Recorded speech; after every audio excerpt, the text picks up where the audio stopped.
jatuh, takut dak jetak. Apa? Sebab bukan kehendak malaikat. Kalau kehendak malaikat, orang yang bawa kerja agama senang belaka. Nampak? Orang berdakwah pakai posisi tok guru, nampak? Viper tu GTS, faham? Tapi Tuhan beri kepada orang zalim, orang jahat, jadi senang. Nampak? Nak khabar dunia ini adalah mata'ul ghurur. Tu cerita dia. Nah, dunia ni mata', iaitu benda-benda molek-molek, tapi ghurur, lebang. Nampak? Banyak lebang. Dia lebang siapa? Lebang mu, faham? Kita semua kena lebang. Dah cari dari pagi sampai ke petang, pagi sampai ke petang, pagi sampai ke petang. Tak boleh bawa sikit dalam kubur. Tak boleh bawa. Kena lebang lah. Daripada muda kerja ni sampai ke pecing. Pas pecing pula sambung sikit lagi, kerja lagi. Nak boleh ke siap rumah. Allah. 64 tahun. 4 tahun dah pecing, baru siap rumah. 2 tekad. Nak baru siap rumah, dapat satu dunia. Lama mana kerja? 38 tahun buat kerja. Siap satu rumah, 2 tekad. Nak panggil orang naik rumah minggu depan hari Jumaat. Nak Tok Imam ada belakang mai ajak, JKK pun ada.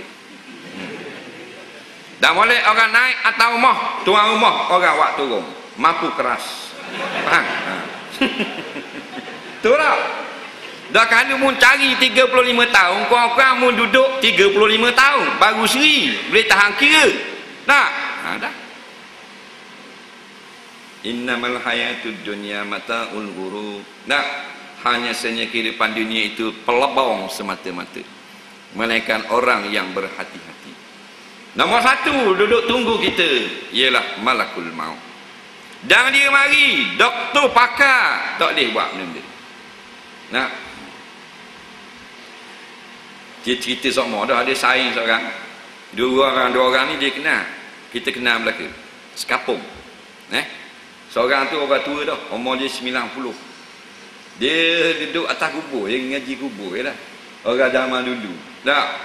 Duduk atas kubur ngaji. Pas kubur tu orang minta tolong ngaji. Kita tak mau cerita hal khilafiyah tu, nak cerita dia punya pekerjaan. Kain sebangsa buat tapal dia baru. Tokak se. Tinggal tak mau kadang tokak tinggal situ, cari dak jumpa tu 90 oh. Pergi cari dinu. Cari dinu jumpa tokak sebang pula tinggal dinu. Nak duk main gitu. Tapi rokok kuat. Bukan nak cerita suruh hisap rokok tau. Nak khabar rokok kuat. Kita tanya bila hisap rokok, dia kata tahun belum Jepun mari. Tahun 20-an. Hisap rokok. Sambung puting. Ketok gitu, nak boleh kenyala gitu, nak boleh kenyala. Nak lamanya ni hisap ke rokok. Dak 90 dak mati-mati lagi. Dah. Kawan seorang lagi kontraktor. Umur dia baru 30-an, 33 tahun. Nak baru nak naik kontraktor muda. Dia ni orang yang jenis jaga kesihatan. Kalau makan, tak makan macam kita, dia ada piramid pemakanan. Ada poster besar rumah dia. Atas sayur, daging, wahulu, kayu kamat, nekbat, protein, zat besi, zat alloy, pulut panggang. Kita ikut nak letak pagi petang lah, lambat nitah puak. Dia tak jaga obat-obat penuh dalam peti. Kalau ada orang isap okok, asap lalu kat dia gini 33 mati, paru-paru berair, KO terus. Siapa mari nak Haji jadi dah mati. Faham tak kita nak cerita benda ni? Walaupun makna mu dah uzur dah ni, dah lambung putih dah, tapi dah datang lagi malakul maut duduk situ. Padahal lu cari tokak lagi tinggal. Waktu mudanya, bini comelnya dengan jaga pemakanan apa semua, nak mati. Tu cerita dia. Waktu tak usah takut sebut mati. Jangan takut sebut mati. Uzkurul maut, sebut mati. Ulama besar. Dulu keluar dalam sak khabar dia kata jangan banyak sangat cerita hal kematian kepada kanak-kanak, budak-budak sekolah, kerana boleh membantukan ekonomi. Hodoh. Orang gila kita cakap jadi gitu lah. Tak, orang gila patut kurung, nyegi cakap. Nah, jadi gitu lah. Ini dunia gila. Nah, ulama dah boleh tubik dalam TV. Orang gila boleh cakap. Dia kata tak boleh membantukan ekonomi. Memang dah pasal dia nak bahang dunia. Habis-habis teh. Nah, habis-habis teh nak bahang ke dunia. Nah, ni kematian. Sebut mati. Kita sebut mati 70,000 kali sehari. Tidak akan mati jika tidak datang ajal. Kerana ajal, iza jaa ajaluhum la yastakhiruna sa'atan wa la yastaqdimun.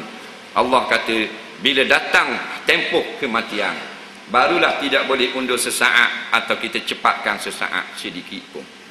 Jadi sebut mati 70,000 kali sehari, tidak akan mati. Kerana mati bukan dengan sebab sebut, mati dengan sebab datang kematian. Nampak?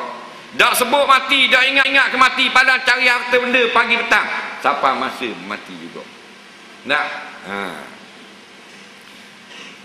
Nombor 1, malakul maut duk tunggu kita. Nah, nombor 2 benda. Nombor 2, iaitulah tukang mandi nak mari rumah. Untuk guru ajar kita baca. Faham? Tukang mandi nak mari rumah. Nak? Sebab tu tukang mandi dak sunat ziarah orang sakit. Cik buka kita ikon. Bukan kita kata ngaya dak.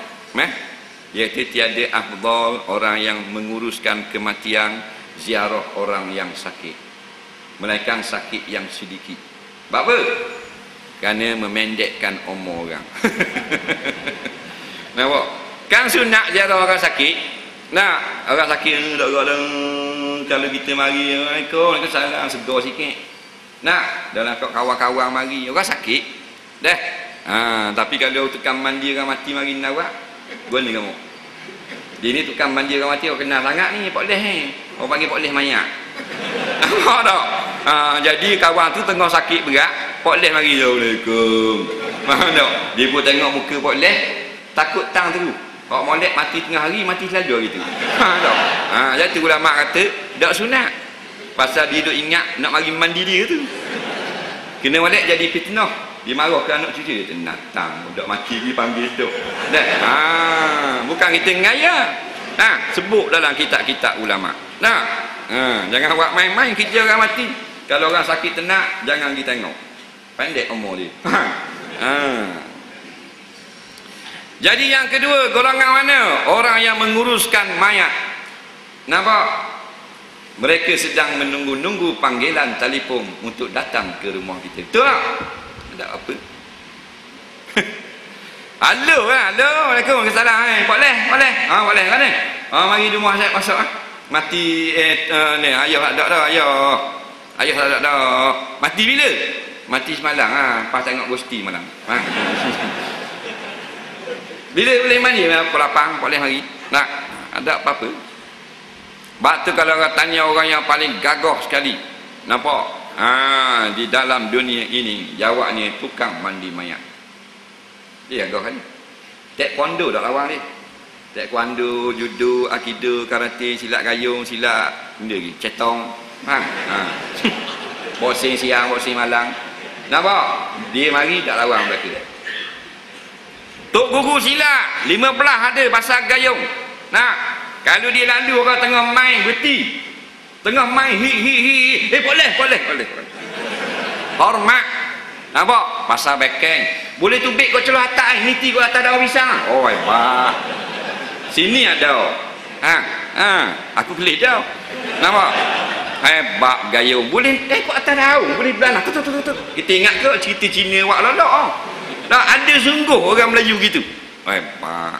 Nampak? Biasa. Kubah je pegang tekuk buat itu kubah. Kubah. Nampak tekuk ke lagi tau.